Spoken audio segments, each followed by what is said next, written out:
सिद्धिविनायकम् अनिशं सिद्धिविनायकम् अनिशं चिन्तयाम्यहं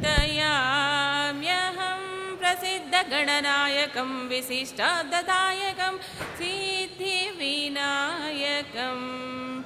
सिद्धयक्षकिन्नरादिसेवितम् अखिल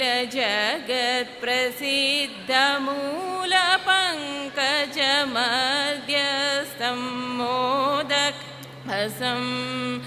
सिद्धिविनायकम् अनिशं भाद्रपदमासचतुर्द्यां ब्राह्मणादिपूजितं पाशाङ्कुशधरं छत्रचामरपरिवीजितं रौद्रभावरहितं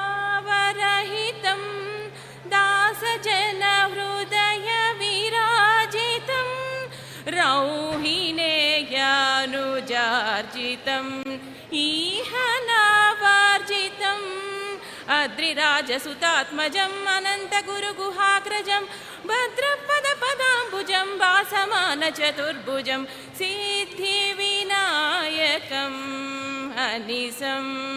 चिन्तयाम्यहं सिद्धिविनायकम् अनिशम्